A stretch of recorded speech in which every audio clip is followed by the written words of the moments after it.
a coffee mug. Stay in the zone. Well, guys, here we are again. I can't believe it. It's so exciting. And today's topic is absolutely amazing because it's all about getting out of your comfort zone. Dun, dun, dun! Drum roll. I'm too lazy to put the sound effects in, so I'll just do them. So glad you're our tech person.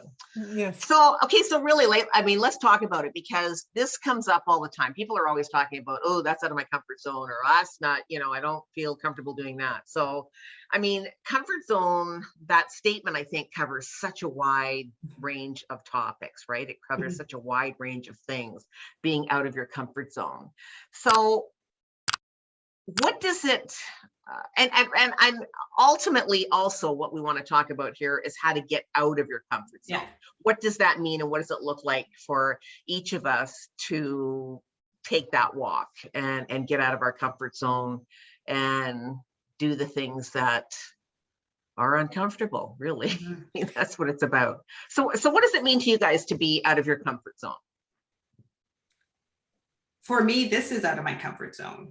I had to work up to, if you had said a year ago, 6 months ago, I would put my face on camera. One, that's huge. That just blows me away that I'm doing that. And then put it out so that the public could see it. That is completely out of my comfort zone. But once you start doing it, you just go back and look and go, what was the big deal? Like, it's just amazing how it can be just this over, we don't have to do this. So I didn't have to go and put myself out of my comfort zone, but it was a choice because it was really personal to me to know that I could do something that was completely against what I wanted to do. And by doing this, you take this big dark cloud over your head that you go, I can't do that. It just goes, it dissolves, there's nothing there. And you just go, why was that such a big thing? How did I make that such a big thing? That's what I always question now whenever I get through something that was so huge in my mind about that I couldn't do it. It was not Tracy. That's not what Tracy's about. I think that's critical right there, what you just said, to be able to go back and review that, because I don't think we do as a society, whatever. I think what happens is just like you said, you start doing it, all of a sudden it's no longer uncomfortable, and you don't go back and go, okay, no, wait a minute, let's take a look at why what was going on, that this was such a big deal for me. What was I worried about? What was I afraid of? And then use that to go to the next thing that you are now uncomfortable with. Right? I think we just it's like, oh, well, I'm doing it. It's no big deal. On to the next thing. Right? Yeah. And also we don't celebrate that success. Right. To celebrate the fact that, you know what, I not only did I work through all of that, but I did it. And look at us.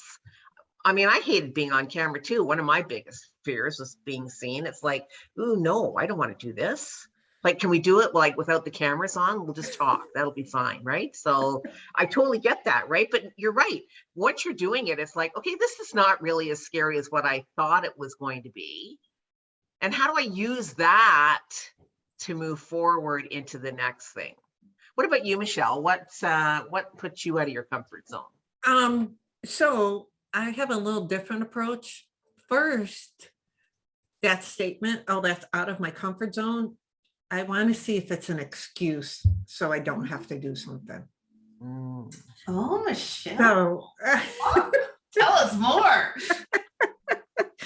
So, I just would find like, no, I don't want to do that. It's out of my comfort zone. Was kind of like, yeah, that was my excuse. I'm not going to do it, without doing any big dives into the feelings of, really, is that really out of your comfort zone?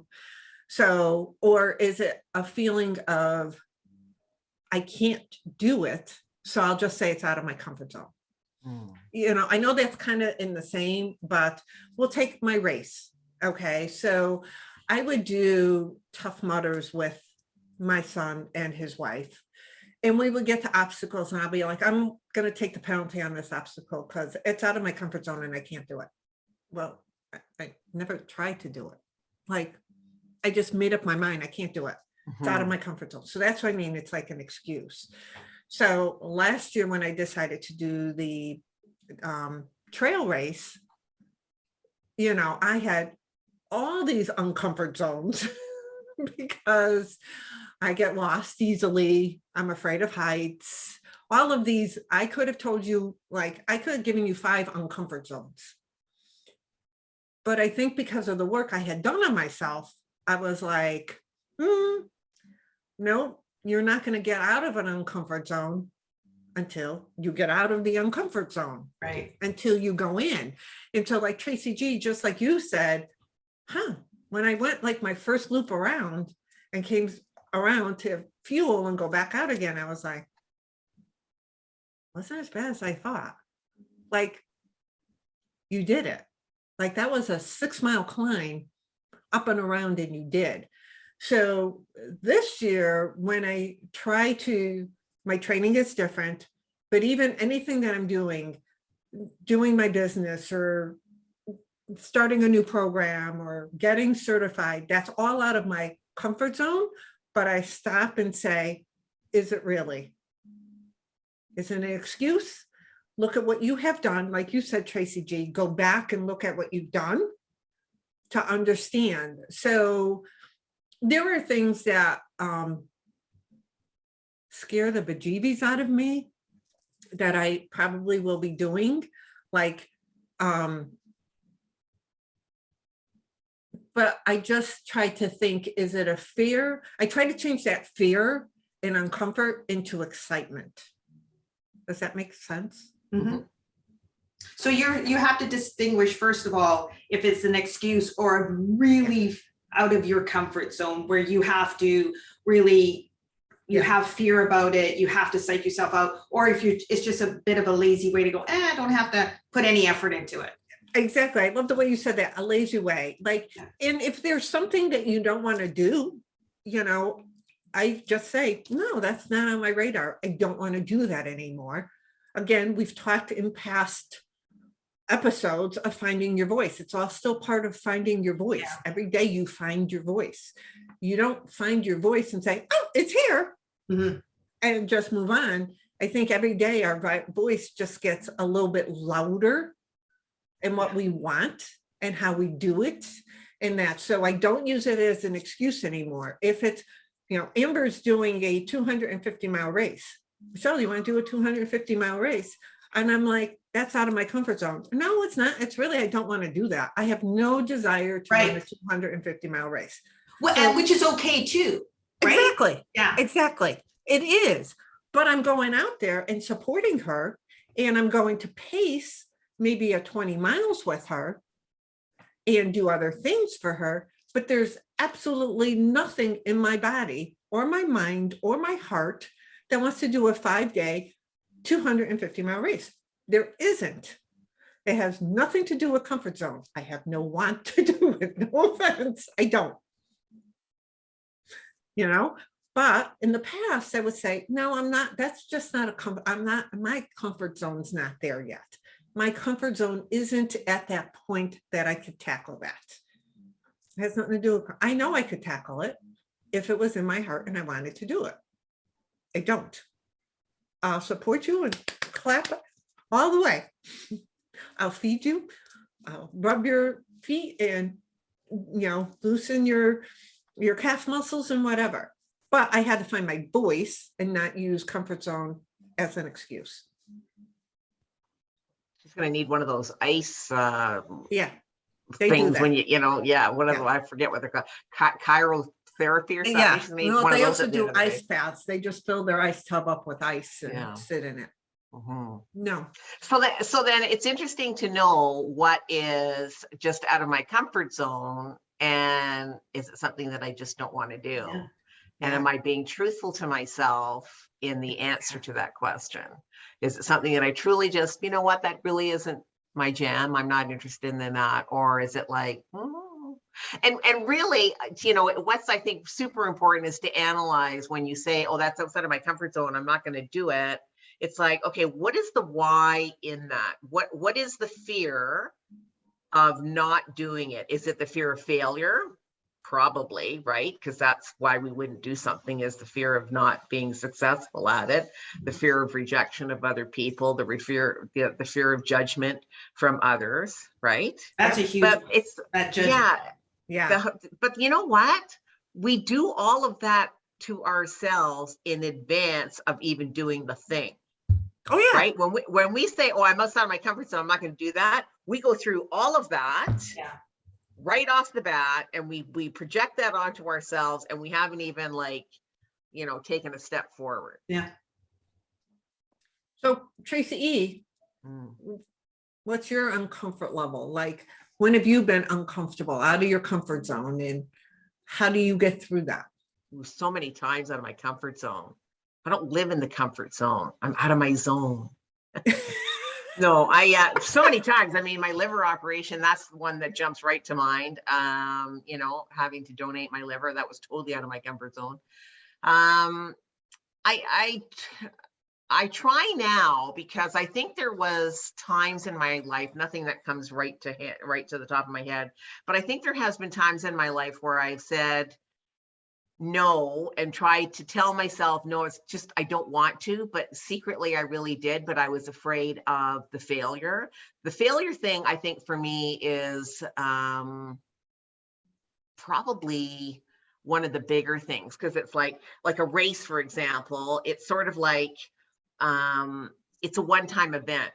Do you know what I mean? It's sort of like, for that year, it's that one-time event. You're either making it or you're not making it. Business, on the other hand, is a daily thing, right? It's like, or however many days you put into your business over the course of a week, right? It's like, it's a progression. It's an easier being out of my comfort zone scenario than it is to declare something right up front, like that race, right? Right. Like, you saying she's going to run 250 kilometers, that excites me. And it also is like scares the daylights out of me. It's like, how is anybody ever capable of doing that? Right.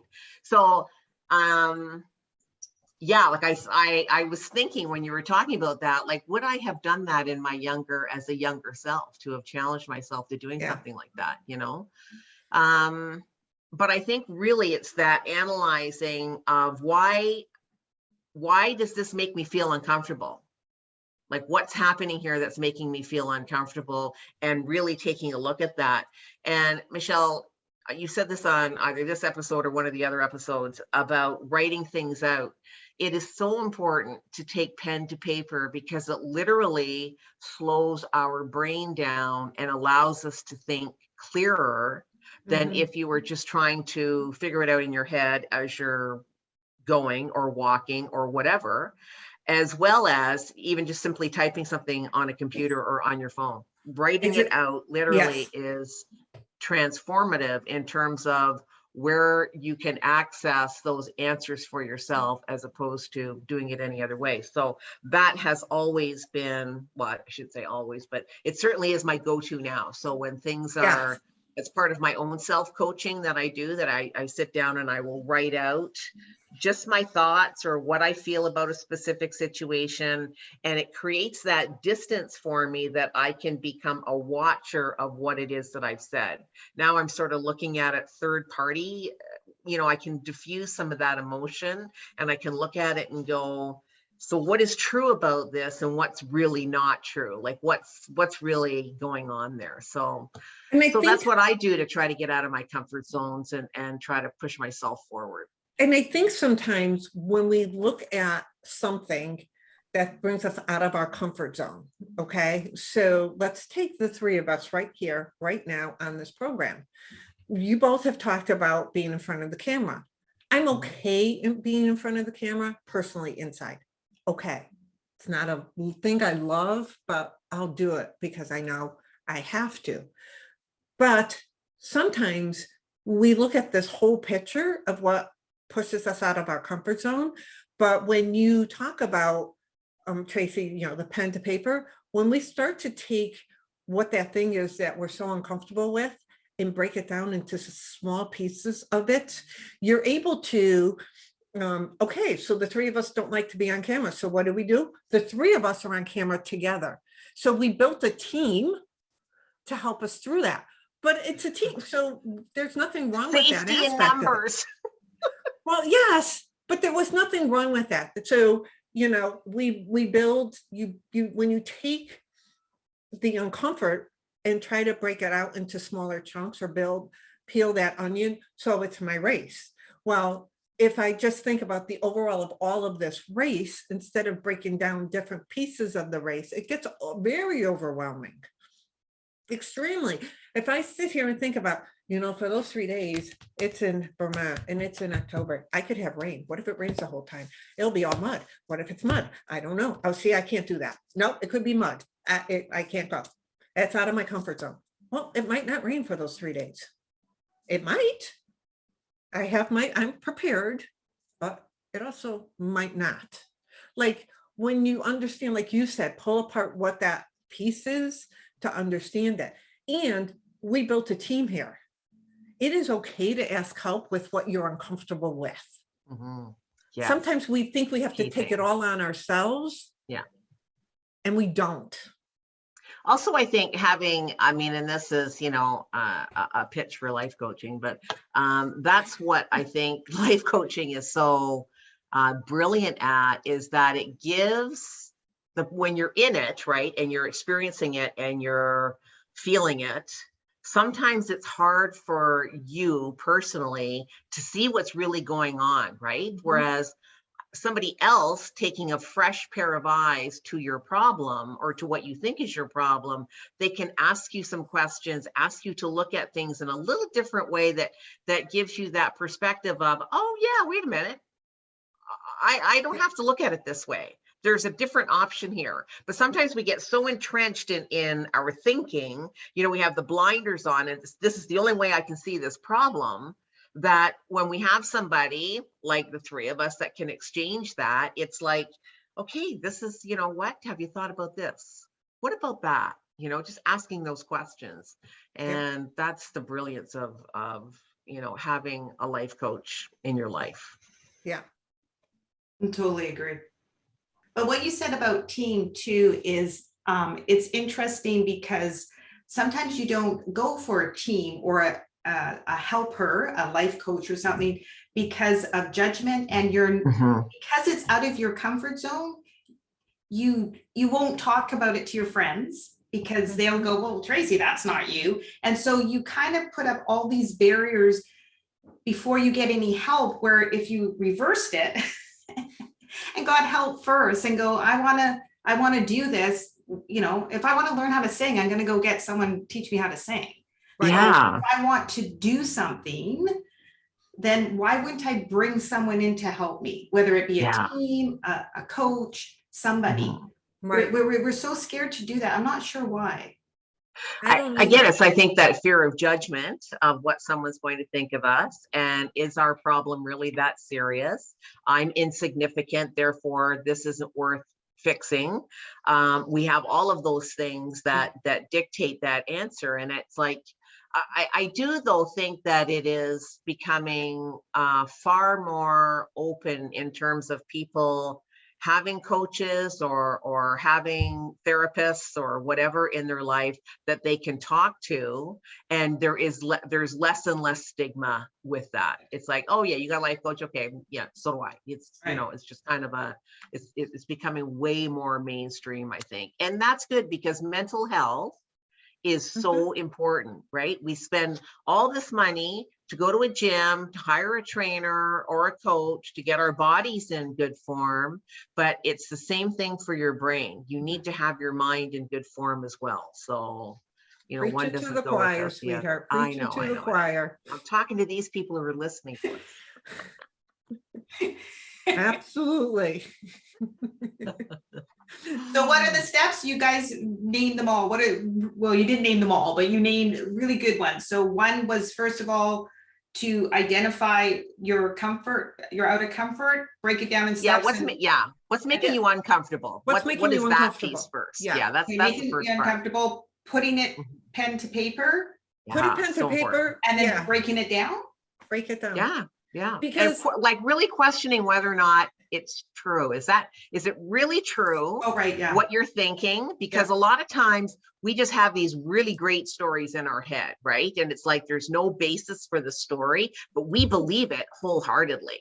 So when we really question that, if you stand outside of yourself for the moment and look at it and go, okay, if this person over here was saying, like, is that true? What would your answer be? It'd be like, okay, well, maybe not like completely true, right? Right. And if there is that one shred of doubt, then it's not true. Right. You get to question that whole process and really delve into whether or not you want to hold on to it. No one's saying you have to change.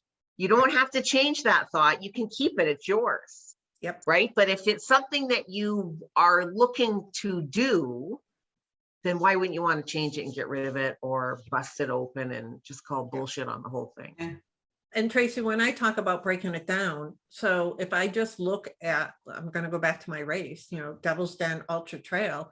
If I just looked at that whole picture of it and not understood the details within it, like understood what the race was, the route of the race, the conditions of the race, then I'm taking more of that control back. Yeah. And it doesn't become overwhelming and it doesn't become out of my control because I'm taking the control back because you broke it out into steps. Yeah. You know what I'm saying? And when I say to get help, like Tracy and I were saying, it is, I use my daughter-in-law as my coach. It could have been easily, I know other runners that I kind of like reached out and said, hey, I'm thinking of doing this. How do you start? There's just so much that sometimes we think we're going to go do a race and we have to do it perfectly. Mhm. We're going to go on camera. It has to be perfect. Yeah. I'm going to start a business. It's going to start like that. Perfect. And that's all false. Yeah. Every one of it is false. There is no perfection. Mm. And that's where I think we get into our own brain. And Tracy, like you're saying, why do you believe that? Like, and I would also ask, well, who told you that? Yeah. If no one told you that, then that's a limiting belief you're putting in your head. Whether you're self-criticizing yourself, self-judgment, self-comparison, or whatever. Like, try to understand where you got that limiting belief from.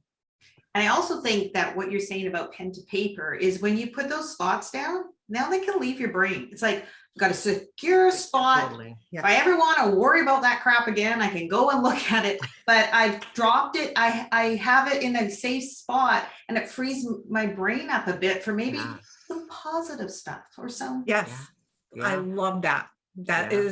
That's the key. That is like one of the biggest keys in journaling is you have a place to lock it away. Yeah. You could always go back and look at it. You can release it. You can burn it if you want. If it's a hurtful thing and you want it to leave your life and your body, that's a whole nother exercise, but it is pen to paper. I'm huge on that. Yeah, my mantra too. Yep. Thanks for watching, and we hope to see you as a regular member of our community.